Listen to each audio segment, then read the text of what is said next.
This is it. The time has come for Ford to release how many people are going to be getting a Ford Mustang GTD via the application process. If you guys have been following along on my personal journey, I first saw the Mustang GTD during the reveal in Monterey, California during Car Week, and then after that, Ford announced how to buy this vehicle, you're going to have to put in an application. This is very similar to the process behind the Ford GT supercar, and in that process, which started a couple of years ago, people who were interested had to inquire by sending in an application explaining who they are, what kind of cars they own, and their interest in buying a new Ford GT.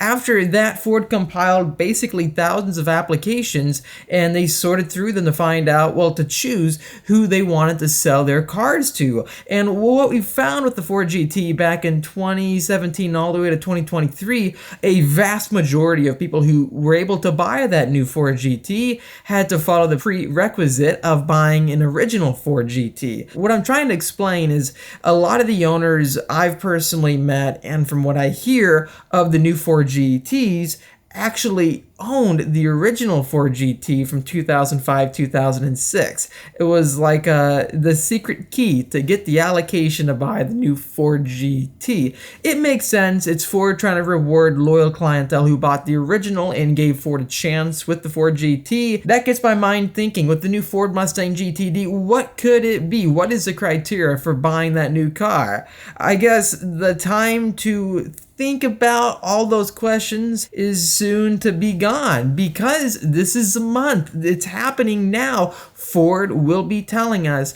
who is getting a Ford Mustang GTD, and I can't wait. I'm excited. You know, it makes a lot of us really think, I would say, quite extensively while waiting to get the application approval or denial. I want to get it out of my head. I want to see if they accept our application, and I want to see if they accept many of my friends' applications who have sent in all their information in hopes to buying this new Mustang GTD. I know why I want to get one. If you've been following the channel lately, you know, well, recently I was able to put down a very fast lap at Laguna Seca in the McLaren 750S. It was a 127 lap time faster than the McLaren Senna. I think there's even more in it. If you haven't seen that video, please hit the top of the screen right now. It is a really incredible number, the time in specific, so I'm not going to give it away completely. I gave you away the rough idea of what time segment it's in. Yes, faster than all the cars above it, right? GT2 RS, Senna, GT3 RS, all those cars. It's crazy. It's crazy to say. I would love to put down a fast lap in the Mustang GTD, and you know why I think we've got such a good shot for us is because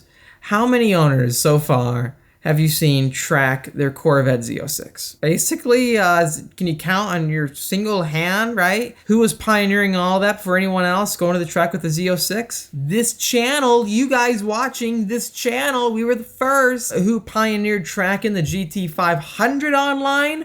We were the first. How about the GT350R? Come on, the amount of track videos driving that car on track from the OG days of the Speed Phenom YouTube channel. Come on, it was so much fun. I would love to do that with a supercar Mustang. I am even going to cross-reference that whole statement because look at exotic cars. The McLaren 750S, how many owners are out there tracking that vehicle? Who's going to be able to go to Laguna Seca and put down a sub 130 lap time? Tell me who. Who's even tracked their Ford GT on Laguna Seca? I think I know 2 people who've done that. And what we do, it's public, so people can see what it's like on the racetrack. So I just hope Ford sees that. They see that I am an individual who is familiar with driving on track, and I want to put down some lap times with the vehicle and just see how it performs. You know, these cars are produced to be track vehicles, at least that's what they say. There's tons of racing technology thrown into these platforms. Why not sell it to someone who's going to use it? I just saw another online collector say they're getting a Mustang GTD, and it crosses my brain going, what are they going to do with it?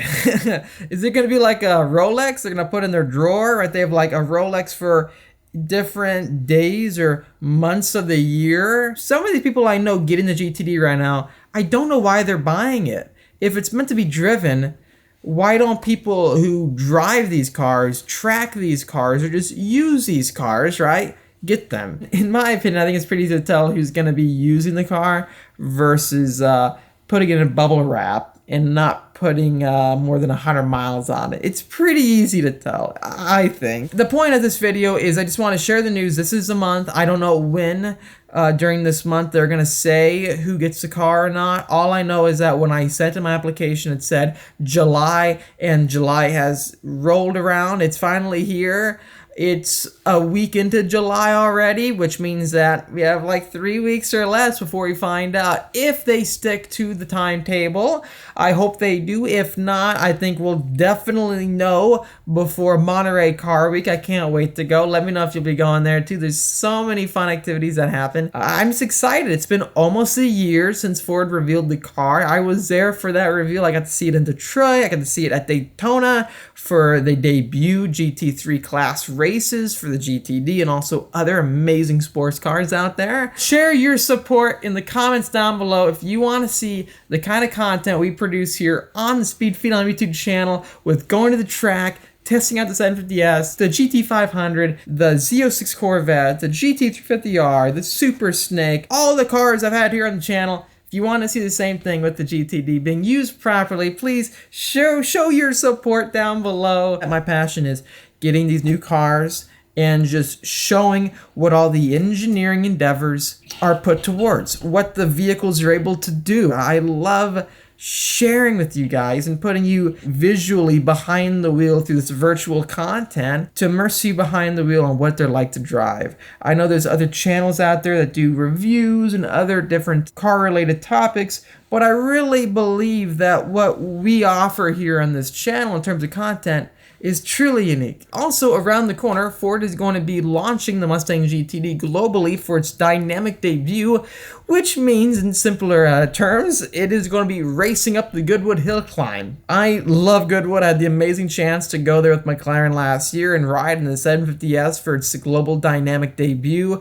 It was incredible to ride in that car going up that Goodwood Hill Climb, and I'm so excited that Ford is doing the same exact thing with their Mustang GTD. They're going to be driving up that hill climb to show the world what it's like. I think it's going to be one of the loudest cars there, probably. I am looking forward to seeing it in action. So stay tuned for that content. It should be fantastic.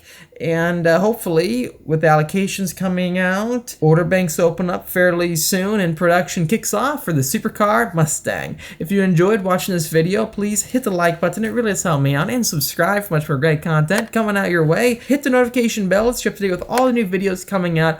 Thanks for tuning in on this studio episode today in the office. I'll see you in the next one.